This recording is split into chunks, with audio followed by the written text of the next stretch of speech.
Welcome to Out of Home Insider, the loudest voice in out of home. We've officially crossed the century mark. We are into the 100s of episodes, which is an incredibly exciting achievement. And I'm so excited to have done it with you as a community. 0 to 1, going 0 to 1 in anything is generally the hardest part. Going from 1 to 100 is incrementally harder. So going from 100 to wherever we go from here is obviously an exciting journey. Today's guest, this episode is probably 2.5 years in the making. It's with Kristy Schlepp. She's the CEO of ODN. ODN, of course, famous for being the agency of record for Panera Bread, Wendy's, tons of Obie award-winning campaigns and a legacy of great success led by Doug Connor, of course, and the amazing team there. So this episode goes into everything from what it's been like for Kristy to get to where she is in her career, from diving in dumpsters as a sales rep for a freight company, and how the entire team at ODN has adopted a leadership philosophy that has really bred a culture of hyper growth over the last 12 to 18 months. We're going to get into all of that here in episode 101. So here's to going from 0 to 1 and 1 to 100 and 100 to 101 and infinity and beyond, I suppose. And thank you so much to everybody that has made this possible. It's been an incredible journey to get here, and especially to OneScreen.ai, who continues to support this journey through their avid sponsorship. And we're excited to continue building out things with OneScreen as part of the podcast, and obviously with my role there too. So stay tuned for a whole lot more. But without further ado, on 101, let's go. Welcome everybody to the Out of Home Insider Show, a podcast like no other, hosted by the one and only Tim Rowe. Get ready to have some knowledge dropped on you and to be entertained, because nothing's more valuable than food for your brain. So sit back, relax, we're about to dive in as the best industry podcast is about to begin. Kristy, it's taken us, I think, 2 years to finally get here, but here we are. Kristy Schlepp, ODN, thanks so much for being here. Hey, thanks, Tim. I know our first, I think, 3 tries at doing the podcast, we didn't quite get to the actual podcast. Rather, chatted for a long time. So I'm glad we could finally make this work. If only we had the footage. I think I joined Kristy at bingo one night. Yep. I'm sure that there was like a client meeting somewhere along the way. It could have been like a really good, like a vlog. We could have had like a little mini series probably with the conversations leading up to this. So I think that we're ready. I think this one's going to be all killer, no filler, as they all try. I don't want to bore anybody. So well, all right. So let's just dive right in. And speaking of dive, let's start with dumpster diving. How did you go from diving in dumpsters to to where you are today in out of home? Because you've got one heck of a origin story. Absolutely. So I began right out of college. Interestingly enough, I was in the shipping business, and this was back in UPS, like cargo I freight. worked for a company called Airborne Express. It was a silver and red. The vans were in like old movies in the 80s. You might have seen them. Yeah, I think they were in Home Alone. Yeah, I think, yep, I do believe you're right. And so anyway, back in the day, Airborne was a third player next to small companies called UPS and FedEx. And one of the, coming from, I sold educational books door to door in college. So never afraid to roll my sleeves up. I was 24 years old, just getting into outside sales. And we had this thing with my sales team, and we would go around town and we'd find UPS depots where all the trucks came out of. And we would hoist, a couple of my coworkers and I would hoist each other up, and we'd go actually into the UPS dumpster and get the waybills, which is where you like put the shipping information. And one particular day, it was in September of 2001. I remember the day. I was in Boulder on Wilderness Drive, and I was in a UPS dumpster, and I came out of the dumpster and I'm like, guys, I found a winner. There was about 50 waybills going to a company called Lamar Advertising from a company called Circle Graphics. And I look up on the address and I couldn't even believe it. Circle Graphics was right across the parking lot from UPS. Oh, wow. So I took my stack of waybills and I walked in the door, and then founder Hank Ridless and Sergio and a few other guys were sitting there. And they said, come on over here. We're about to revolutionize the out-of-home industry. Do you know what a billboard is? I'm like, the sticks on the side of a road. So he said, sit down and here's what we're envisioning. And hey, if you can get us good shipping rates, we'll stop using UPS and we'll start using Airborne. And I'm thinking, oh my gosh, I might have just gotten the biggest sale of the year, because he's like finding a scratch off ticket that's worth $1 million. Yes. This is awesome. Yeah. So lo and behold, I got him an incredible deal. I started shipping all their ground packages in my 2-day aircraft because we were, again, the low cost leader. We had plenty of room trying to build up our client base. So over the next 8 years, I spent Circle Graphics was a client of mine, and ended up, by the time I was done, Circle had grown so much. They filled up about a half to 3/4 of a 767 aircraft a night. Wow. A night. Yep. That's a lot of freaking billboards. Yeah. So I moved on. I was a district sales manager, always Circle Graphics being one of my biggest clients. And so I learned a lot about just the billboard sizes and shapes and how much these things weigh, but no clue about advertisers, agencies, anything like that. So I left Circle. I got a great opportunity. I went and started an entire inside sales division for a company called Grainger, which is like mousetraps, fans, belts, like 800,000 products in a catalog. So I hired 12 salespeople on one team, another 12. And then in the next 3 years, I was running $1 billion part of their inside sales division, all the West Coast. So 97 sellers. And I don't know, I just really miss shipping. I miss Circle was my life. I mean, it was my biggest client. And one day, Hank and Rod called me and said, hey, we miss seeing you around. Sorry, we have to switch to UPS because you're no longer our freight rep with Airborne, which then became DHL. So sat down with them and said, hey, I know you don't know anything about the out-of-home business, but you're smart. I think you can learn. And so I became the VP of sales. I had just a few folks on my team, and, thankful to Rod to this day, because he put me in the conference room, and I spent about a year just learning all the top 100 spenders in out-of-home. And not only do you have to know who their agencies are, do they buy direct, but if they go through an agency, who handles their production? So it's not just like selling a billboard to an advertiser. There's so many layers, as everybody in this industry knows. So I spent the next 6 years building Circle, building a whole sales team and customer service, and got to know all the big media buying companies, billboard companies, brands.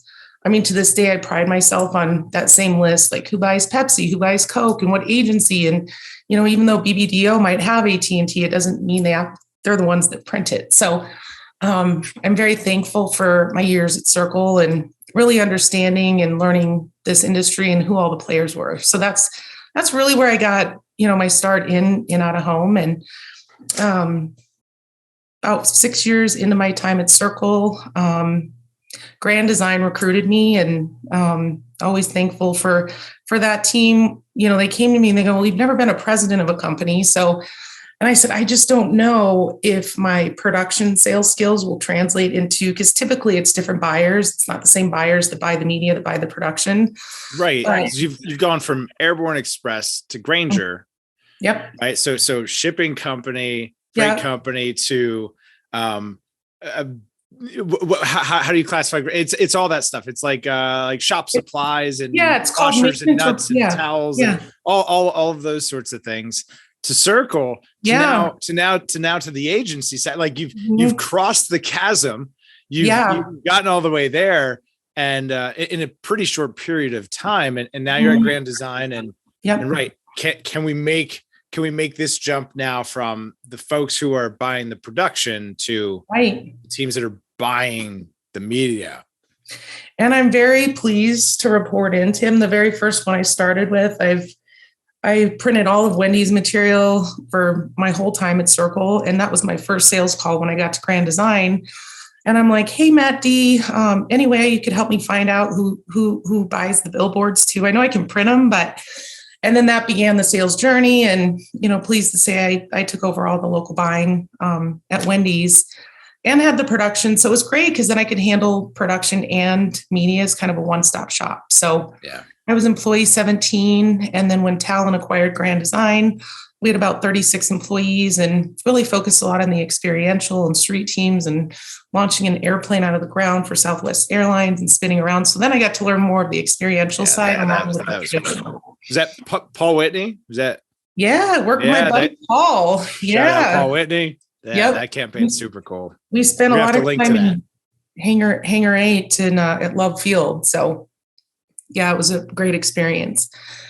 So spent 5 years, spent a little time at Talon when Talon acquired Grand Design, and ran into Doug Connor at the 2019 OAAA. And I was just ready to take the next step. And he came up to me and, he was wondering what the heck to do with ODN because he's built this company for 20 years, got it as far as he had hoped and dreamed of getting it. And he's like, I want to take this to the next level and let, others just share in success and be a part of just a dynamic company. So we formed a partnership agreement in 2019. And he said, hey, if you can double gross profit with ODN, actually it was Outdoor Nation. We had a name change right when I started. That's why there was a name change. Yeah. So we're now ODN, also known as Outdoor Nation. And I came in and he said, if you can grow gross profit, double it, you can be a 50-50 partner. So very pleased to say I started here in 2019. I was employee number 18. Today we have 43 employees across 12 states, and it's been awesome. And I would just say one of the biggest differences this time around is we started growing so fast, and it was so many direct reports and getting too far in the weeds. And it's like, just take a step back. And so we've actually, I think what's really helped us tremendously in growing is adapting the EOS. What is EOS for anyone that doesn't know? I know that our friend John Paul Gadian, shout out. JPG. Show full of shout out. For folks that don't know, John Paul Gadian, jpghawaii.com. JPEG wraps the intro and outro to the podcast. He's a big believer in EOS, and I know other folks that are. So for folks that don't know what EOS is and aren't familiar, if you could just maybe paint a little a color and context around what that is, and would love to dive into how y'all have used that. Absolutely. So about a year ago, we just felt, and we had done just a lot of getting feedback from our employees and clients, and it was just, we had hired so many people so fast in that first 2 years. And remind you, it was through a global pandemic, and lost a huge chunk of business, pivoted our company to be more of a print on demand. So anything from banners were open, building drive-through, car lines at Panera, to just really focusing on the print side to carry us through that time in which nobody was buying billboards. But sure, some of our QSR brands were still open. And so they wanted to really publicize with some of the signage. So we pivoted there, ended up having a great year in 2020. You get to 21, now everything's back. And it was just a little crazy, a little chaotic. And so I had heard from one of our awesome clients, Media Bridge, shout out to Tracy Call. I spent a day with her, and she's like, you've got to check out this EOS. It changed my company. And so I looked into it, and it's Entrepreneurial Operating System. And it's making sure you have the right people in the right seats, identifying your core values, have a core focus, and make sure that everybody in the company knows the 1-year picture, the 10-year picture. We all walk and talk, and we are crystal clear, completely transparent on where we're at, what are our biggest challenges of the quarter, which are called rocks.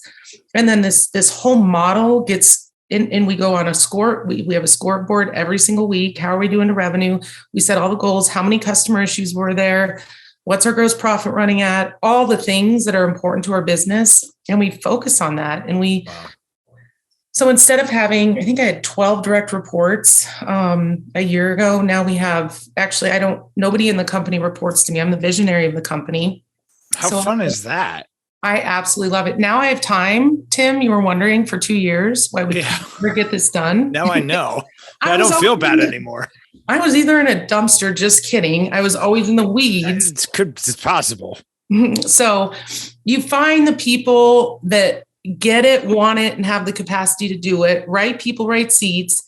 So condense all those leaders. We now have 4 leaders. We have finance, we have our media team and customer service. We have a new business development team, and we have operations.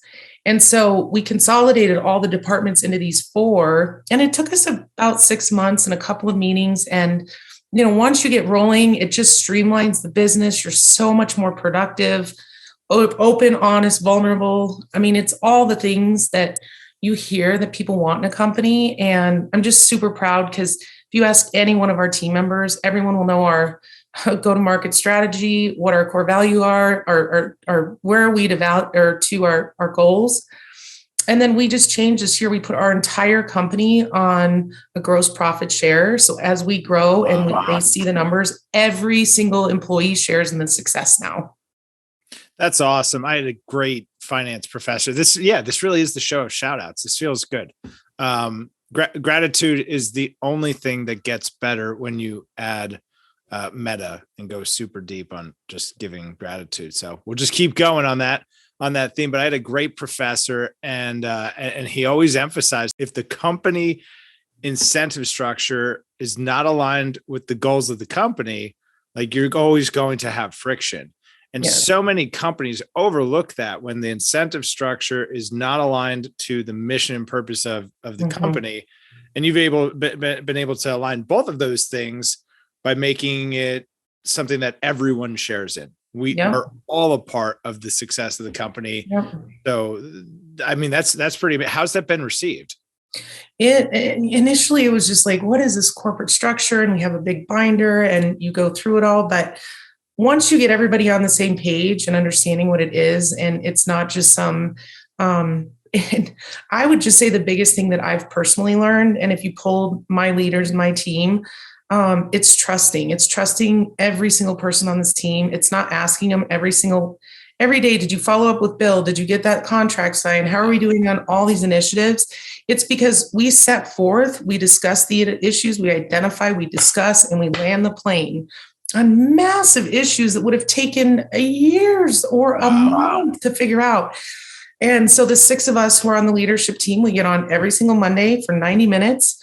We talk about where we're at, numbers, instead of what normally would take like a quarterly conference or like a 4-day week we can get all of our any issue, company news, industry news, client issues, all the things. We get it done in 90 minutes versus days.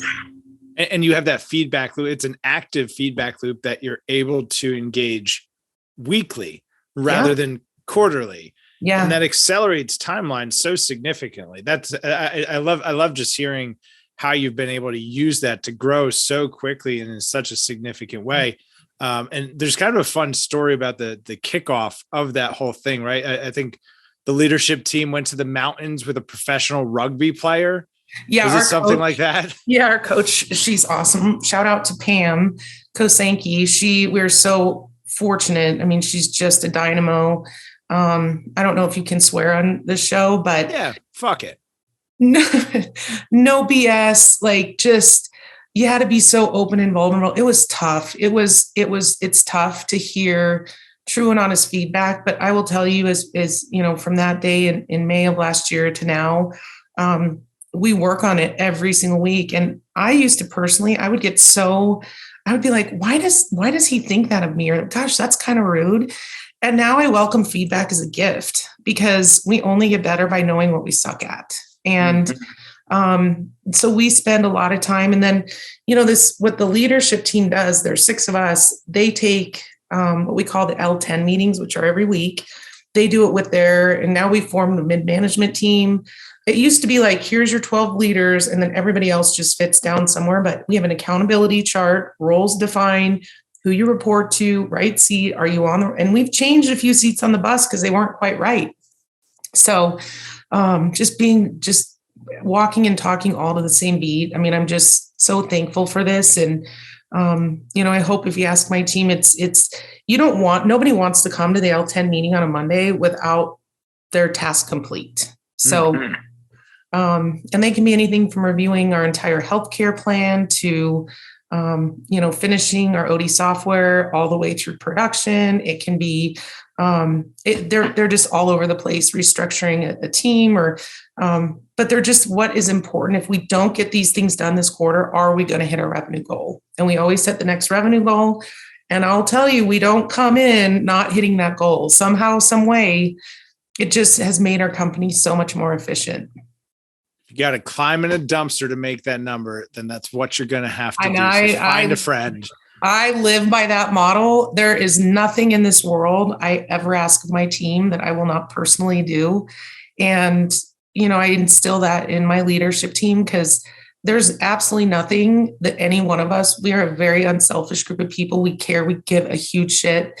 And to live the best EOS life, you got to have your personal life in check too. You've got to be doing what you love with the people you love and loving your job. And you've got to be making good money. And when all of those components are firing on one cylinder and people can truly admit I am living my EOS or my best life, that's our ultimate goal, is to get every one of our people there. It's a damn fine goal. Mm-hmm. Coming roaring into conference and award season, and ODN's had a heck of a year. What are some of the big things that are, I know you've got some different finalists out there. What were some of the big campaigns, big wins of the year? Yeah. So we have just such awesome clients. Panera Bread has been a client of ours for over 18 years. And we collaborate, we work very, very closely with them and have bought all their out-of-home direct for years, work with some of their agency partners. But I don't know if you've tried the pizzas. Have you tried any of the pizzas at Panera? I haven't. My first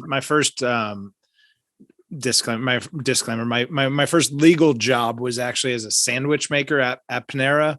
Oh, wow. So I just haven't been able to really enjoy Panera the same since then, but I'm sure it's delicious. It just killed my taste buds after working there. So yeah, I haven't had it.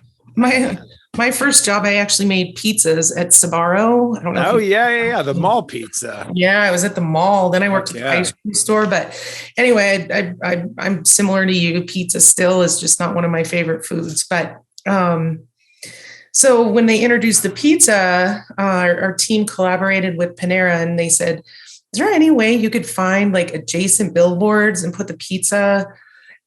They wanted like 2 pizzas. And so we internally had this idea. And Lisa, I give credit to Lisa, our director of art, just dynamo creative mind. She's like, let's get 2 side-by-side boards and pull a pizza in between the 2 billboards. Like the pizza is stretching. And so our wonderful friends at Outfront in St. Louis found the absolute best board. And as you may or may not know, Panera's headquartered in St. Louis. And we did it, and it was very inexpensive. They found such a way to make this 3D looking cheese pull. I can send you an image of it. Yeah, I mean, it's killer. So it's a finalist in the Obies. We've got a few others. Just a quick example. This was the side-by-side board with the cheese, and this was a 3D mesh material. And we even had the little server coming out. It was a freezing cold day. I was there for the install, but we're super excited about this. And the pepperoni flatbread, if you have not eaten it, I highly recommend it. And then our second OB finalist is with our awesome customer, Columbia Care. And we did a great holiday campaign. And it says, you have in-laws, we have cannabis. So anyway, we had great partners. We did a lot of solar recycling kiosks, a gas pump topper network, convenience stores, and coffee sleep. So again, we've really gotten into a lot of just alternative media and place-based media. So we really pride ourselves on what are your needs? What's your goal? Not shoving, 14 by 48s and posters down, or a busking if it doesn't make sense. So I spent a lot of time with our hyper-local media team, making sure what's relevant in each and every city by brand is what we utilize. Makes sense. Yeah. So what's next? You've got a full year ahead. What are the next 12 months going to look like for ODN? What are your big rocks over the next 3 quarters of the year? Yeah, so we're focusing on a lot of back-end systems. So ODI, which is outdoor end-to-end. It's man-made. Shout out to Matt Killebrew on our team and my business partner, Doug Connor, that really this was built from the startup for what our clients needed. So we have it finished all the way through production and tying that in API wise to the big vendors, to our big print partners. So that's a huge goal, is getting ODI finished out.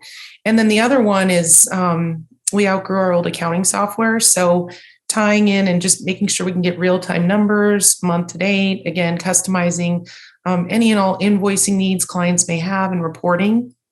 So we're going with NetSuite, and our accounting and ops team are just knee deep in getting that rolled out. So those are two pretty big rocks. Big rocks.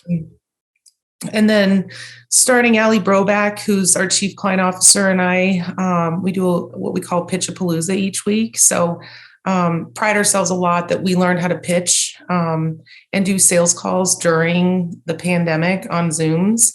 Very and cool. Those sometimes, so continuing that with her and identifying again, top brands that buy out of home, and just reviewing. I mean, we've been so fortunate. There's been so much change and, relationships that we've had and people moving up and moving on.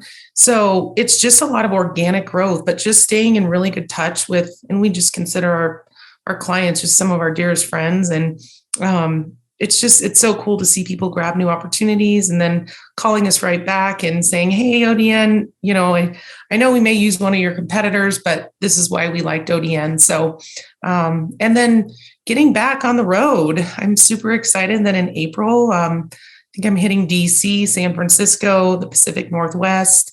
It's just fun. Clients want to see us again. So those that we stopped off at in March of 2020, it's some of those last ones we saw are still some of our greatest clients. So being able to get back out and, do a cheers in real life versus through a camera.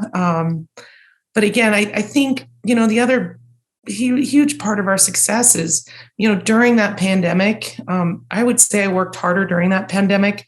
Never thought I'd be a camera or a Zoom person and be able to pitch clients and do team meetings and all this stuff on Zoom, but our team adapted super well to it. And we continue to work, 80% this way always. And I think we always will. I couldn't think of any better way to land the plane on what has been a long time coming. Kristy, this has been an absolute blast. Thank you so much for being here. Give folks the Latin long. How do they get in touch with you? How do they learn more about ODN? Where do folks find you on the interwebs? And I want to do a huge shout out. We are always recruiting. And I will say we pride ourselves probably 90 to 95% of the people we do hire.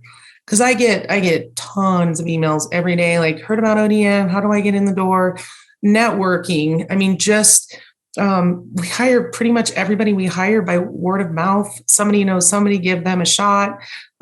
Folks that I work with month in and month out, just staying in touch with people, please reach out. And if we don't have an opening for something you're looking for, I'm just so blessed and fortunate with so many awesome friends in this industry that we always help each other out. That's what I love about the out-of-home industry. Good-hearted, awesome people. But please follow ODN on LinkedIn. I can always be reached, K Schlepp at odn.agency. I'm on LinkedIn. I would love, our doors wide open, always looking for the best and brightest talent and people that want an awesome career. Love that. Kristy, thanks so much for being here. Thank you. We'll look forward to, I'll come up with another dumpster story for our next round. Okay. Let's do it. I'm in. All right. If you found this to be helpful, please share with somebody else who could benefit. As always, make sure to smash that subscribe button down in the corner, and wherever you're listening to this, please throw the podcast a follow, and we'll see y'all next time. Quarter century, I finally came to my senses. I finally got my hand up on the tinted Benz, kid. I see the world clear through my tinted lenses. With the dream and the drive, the possibilities endless. Now print that, send this all the way to Tokyo. Take a trip down south, down to Mexico. Next stop, Shanghai, the world-class trade show. First class all the way, cause that's how we roll. Yeah, call us the rock star businessman. Rockin' shows we handle business, man. We got our own future in the palm of our hands, cause divided